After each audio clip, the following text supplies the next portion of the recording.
Welcome to Community Crypto on CoinDesk TV.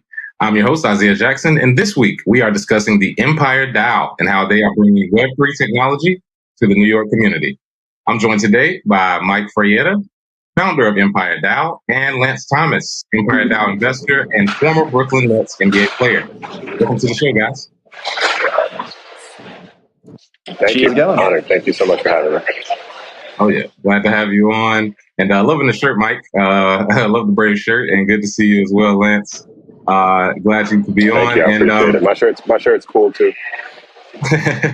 Well, Lance, I remember watching you in the NCAA championships back in the day. You're cool enough, man. It's all good with the Duke days. So shout out to you. Long-time Duke fan. But I wanted to ask you, Mike, how did the idea of the EmpireDAO begin? How did this idea come into motion, and how did you get started?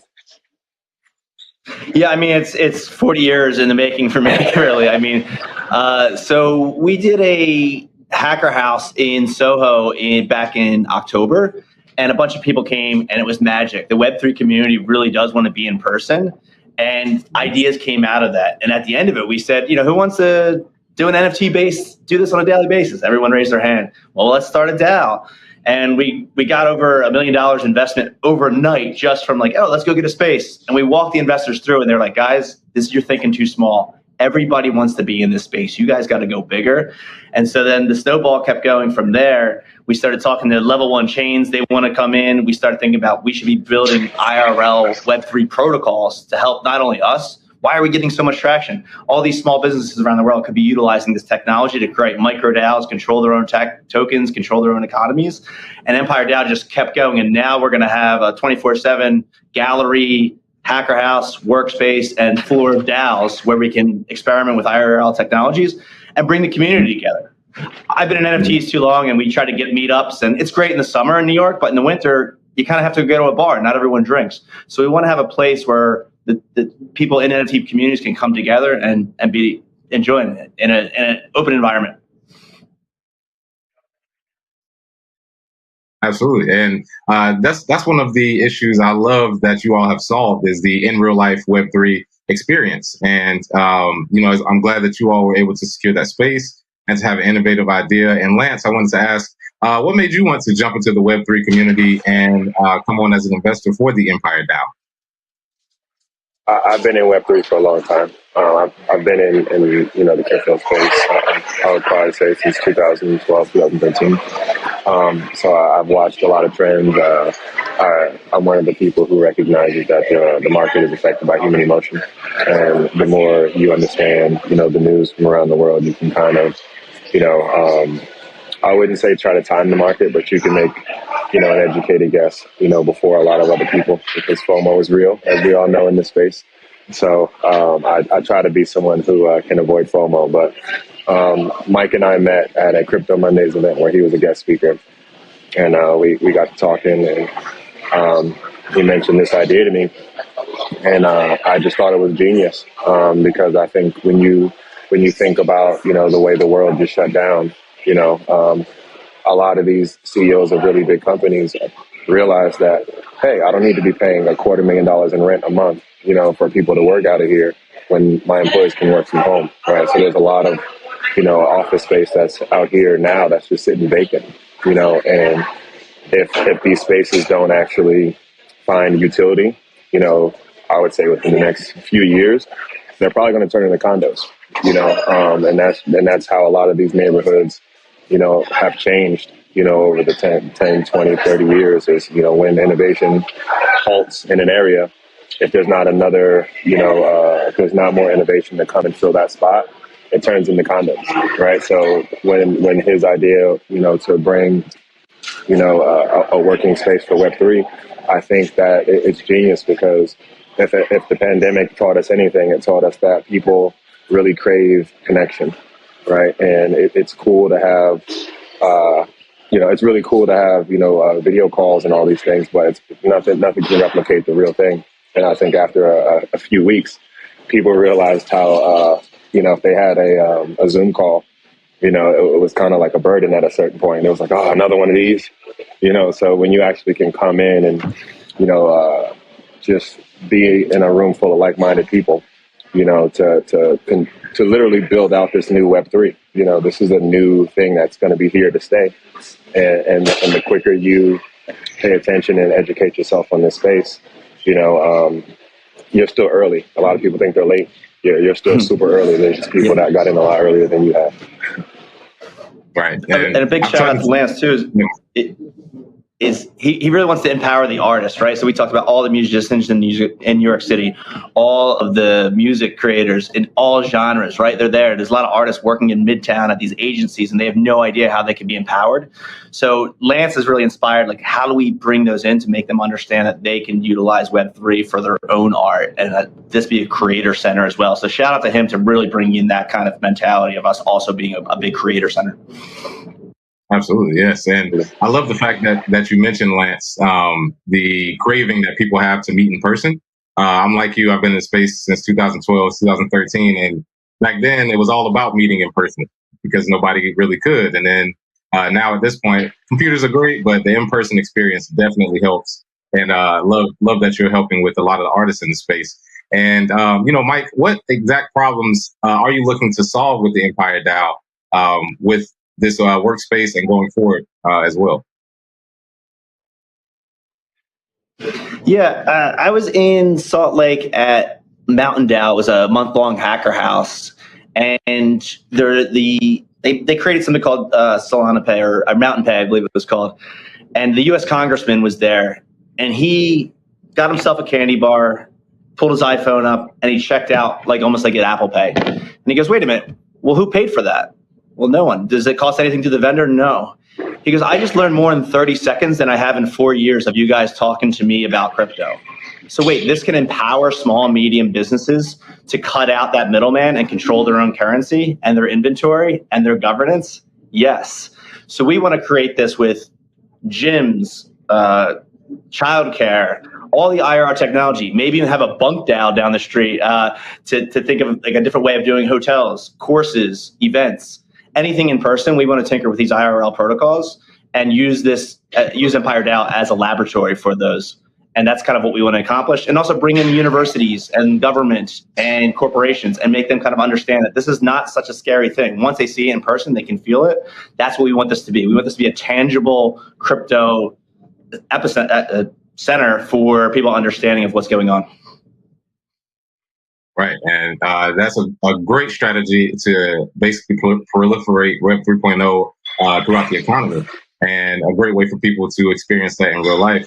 And Lance, I wanted to ask you, in regards to the artists and musicians that are getting into the space, what type of opportunities can they find in Web 3.0 that they can't find in the current Web 2.0 infrastructure? I think a word that comes to me, and I would, it's a word that a lot of people don't use, but you see it in certain places. And it's kind of an oxymoron for me when you see it on banks, but it's the word sovereignty, right? And I think that, what Web3 is here to do, and blockchain technology is here to give you sovereignty over your own data. And, if you understand, what's making a lot of these big corporations filthy rich, it's the data. It's not necessarily the product, right? And when you basically understand that your data is valuable, right, you'll be able to look and think, like a CEO. You'll be able to think like a bank, and when you can do that, when you have the ability and capabilities to do these things, right, like it only empowers you to be, to be great, and what I want to, bring to the EmpireDAO, is the talent, right? Is to a lot of my artist friends, they have no idea what NFTs are.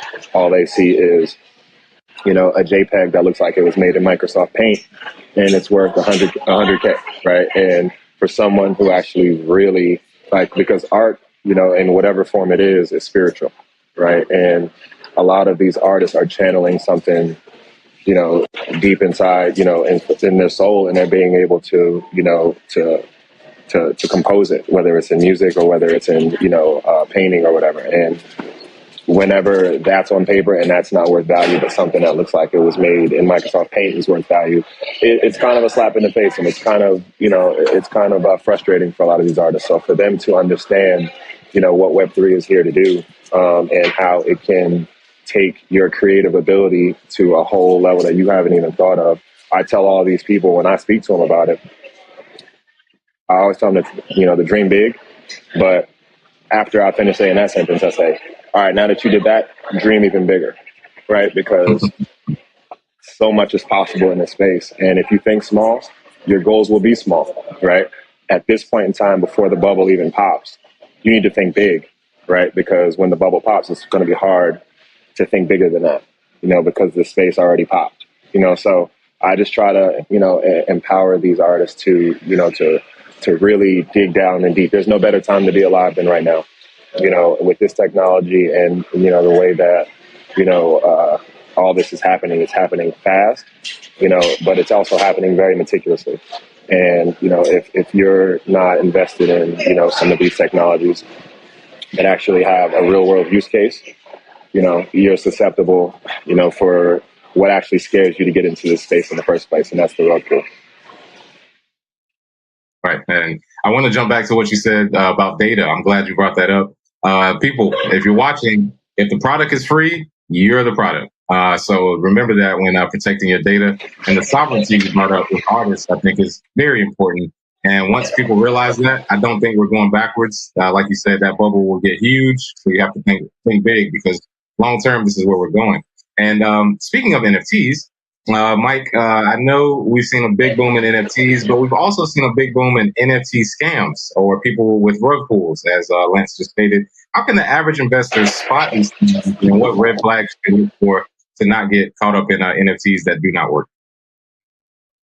Yeah, I mean, unfortunately, there's been a lot of already known artists coming out with NFTs, and they kind of think of it as a quick way to get exposure, and ends up being a rug pull, even though they don't mean it to be, because they're not building real community.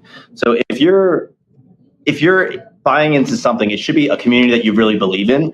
And what's cool is you can do a couple weeks research. You can jump in their Discords. You can listen to their Twitter spaces when they hold their towns.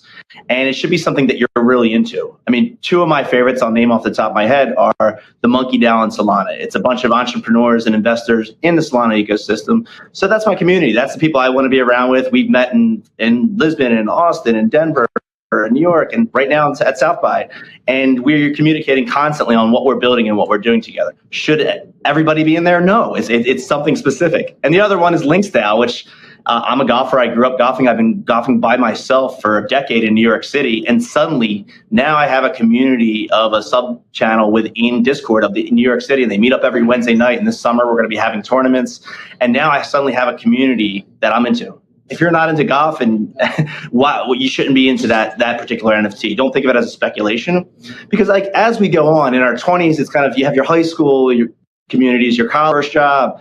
When you become parents, it's harder to get those social circles. I was fortunate enough, I played all. I was with those teams, so the New York Magpies for years. We traveled together. I'm a little too old to play Australian football anymore.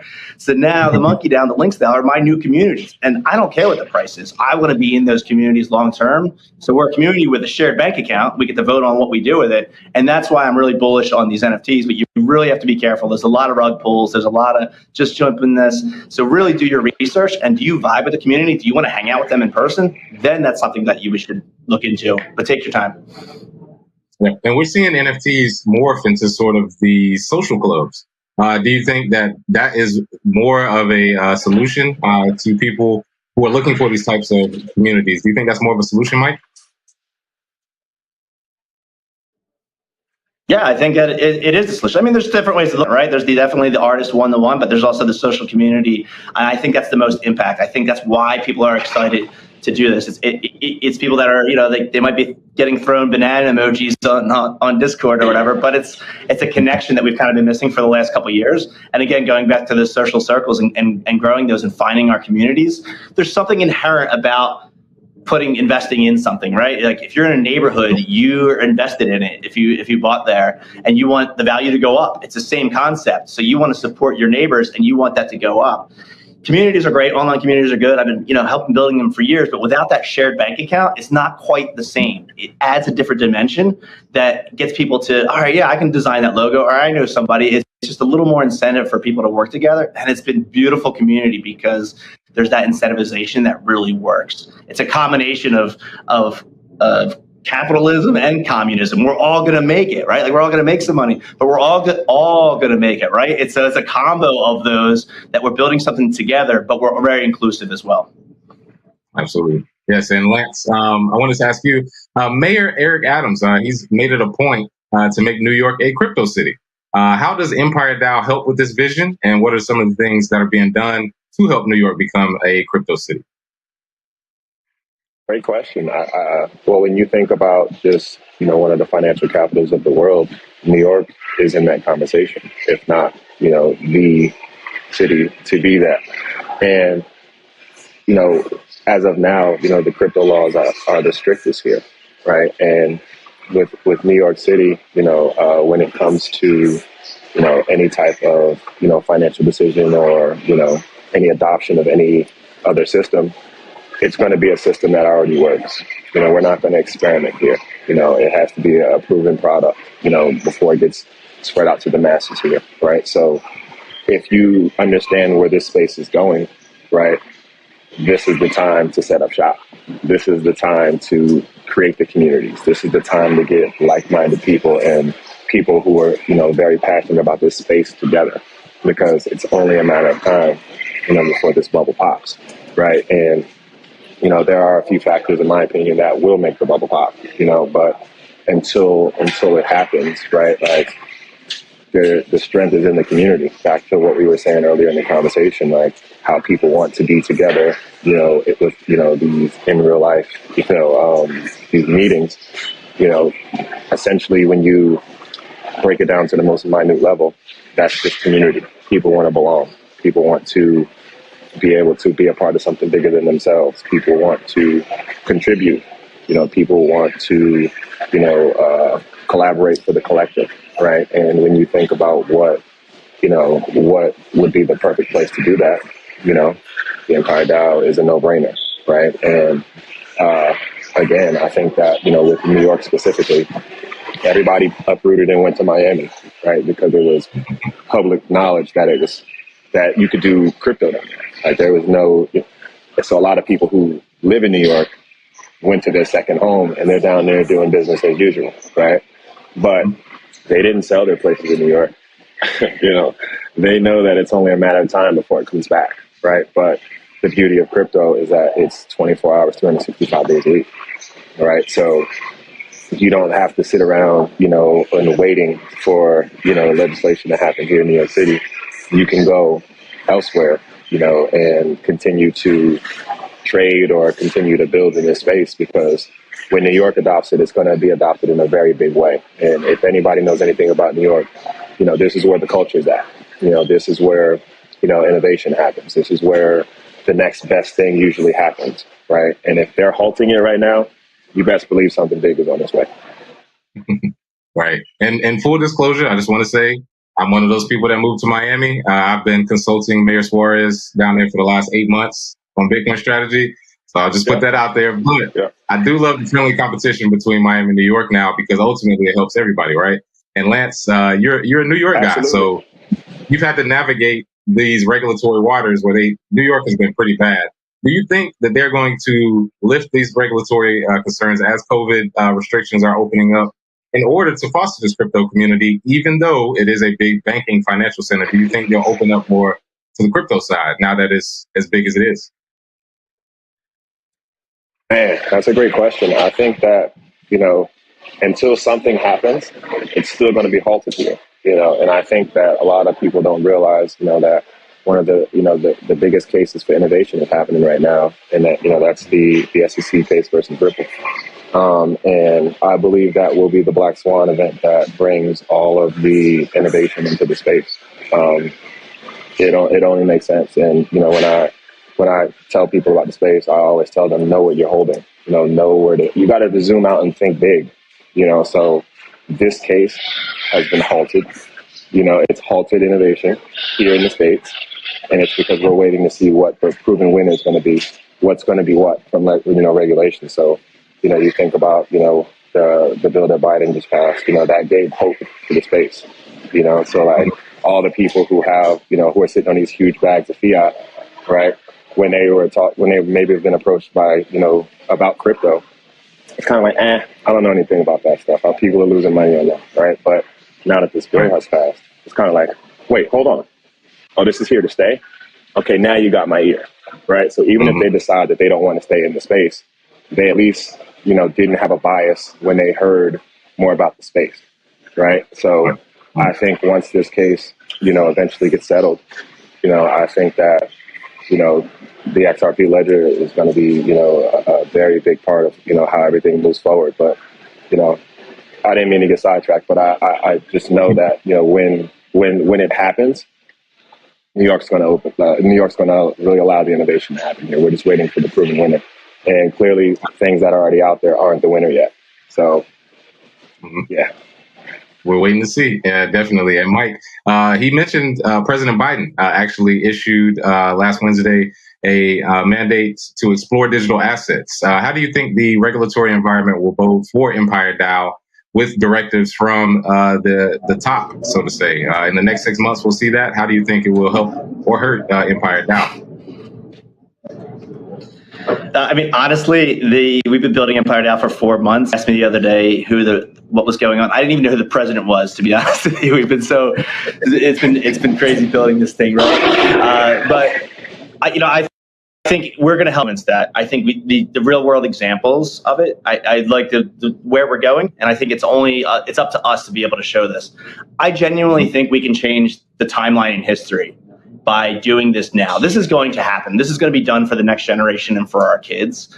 We can help make it happen. So if we can demonstrate to the current administration and state and local officials that this is where we're going, this is why it's important for our country, for our citizens, it is the next level of type of governance that we're going to be living in. The sooner we can show them in real life what this can do, the better off. So I'm bullish on where it's going, but I know we have a lot of work to do to show them how this can work. Oh, yeah. And you're definitely an innovator in the space. One of the words people are using now is digital, physical and digital NFTs in order to accomplish the goal. So in the digital space, do you think there will be more projects like this? Or do you think, like, as you just said, it's not going anywhere? Or do you think there may be some pushback from people who may not be so susceptible to NFTs? We're going to move on, right? The adoption curve, the innovators are going to innovate, and everyone will catch up eventually. It'll just be part of their lives, right? I was around when I was saying, hey, social media is going to be part of our lives, a part of every business. No one cares what I had for lunch. I'm never going to be a publisher. What does that even mean, right? And now look at it. So this is going to be part of their lives. And what we're seeing is we're getting inbound from Miami, Lisbon, Denver, Montreal. They want to set up spaces like we're doing. How are you getting so much traction? How are you getting so much? And so what we're building, the protocols that we're building will be able to be used by anybody. And so we think the innovators are going to know that they're coming and they want to utilize the technology we're doing, which is great for us. It just provides more liquidity and utility for our tokens. But they're coming to empower their local citizens. And so the genie's out of the bottle. It's coming for everybody, and it's going to be here. So the sooner we embrace it, same thing with social media 10, 15 years ago, the sooner you embrace it and realize that this is going to be part of our lives. And it's a double-edged sword, don't get me wrong. Like, we were very naive the first time around, and we didn't know the negative ramifications of social media. There's probably going to be a lot of negative ramifications here as well that we don't know. But again, the genie's out of the bottle, so it's better to embrace it and just be ready for it. Oh, yeah. Better to learn on the job than be a spectator. And Lance, I wanted to ask you, what is the future roadmap for EmpireDAO? Where do we go from here? Honestly, it's literally going to be an incubator space for creatives and people who want to innovate in this new Web3. If that's not who you are, the EmpireDAO isn't for you, right? But if you are someone who's a creator, if you're someone who, really wants to, further your knowledge of, Web3, to be around like-minded people, to be around people who are ecstatic about the space, this is the place for you. So I think, everything's not for everybody, right? Like, again, back to what you guys were talking about, you remember when people were super against the internet. What is this? Why is this here? What are we using it for? Now you can't live without it, right? So this is the new internet. When the internet first came out, there was only a few that made it through the burst of the bubble, right? There was a lot of projects out there, but once everything went through that filter, there was only a few winners that remained, right? The same thing's going to happen in this space, right? And it's literally, again, knowing what you hold, understanding the community. You're investing just like you invest on the stock market, right? You're investing in the CEO. You're not initially investing in the company, right? You're investing in the CEO's ability to get the job done, right? And it's the same, when you invest in crypto. It's like, are you investing in a group of coders, or are you investing in, a company that actually, that has, a team that actually can get the job done, right? And understanding what their mission is, right? Like every coin or product that I hold, I know their mission statement. I know who's on the team. I know all these things. So it's kind of not me just like looking at the market like, oh, let me just buy everything in the top 10 right now and cross my fingers and hope. And you're so early that if you do that, you can still make millions and millions of dollars. That's how volatile and beautiful this space is, right? But if you aren't necessarily closing your eyes and throwing a dart at the wall and going with that, right? Like, and you know what you're doing, it really just takes the guessing out of it. And then from that point, knowing what you hold gets you through retracements. Knowing what you hold gets you through when people, are fearful and they sell, their positions, right? You're able to hold the line, for your project and to show that, no, I know the market's going down, but this project, we're still going that way, so that essentially, is what, how I feel about the space. And with DAO specifically, a lot of people are going to be there creating. A lot of people are going to be there educating, and when everybody, feels, the sense of entitlement towards the community, you treat it like your own, right? So that joint bank account, like that Mike was talking about, it only incentivizes you to do the right thing, to share a skill that you thought might not be valuable.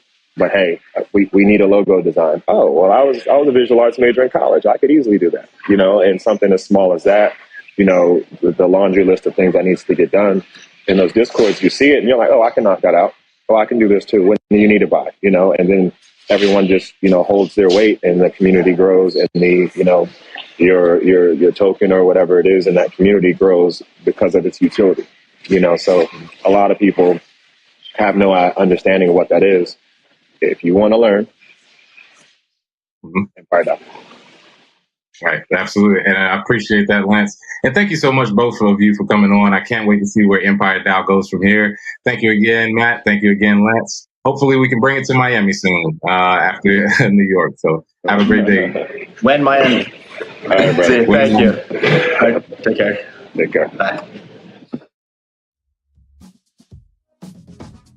And that's it for this episode of Community Crypto. I'm your host, Isaiah Jackson, and every week we're building a global community with local crypto groups. So be sure to tune in every Thursday at 4 p.m. Eastern on CoinDesk TV. See you then.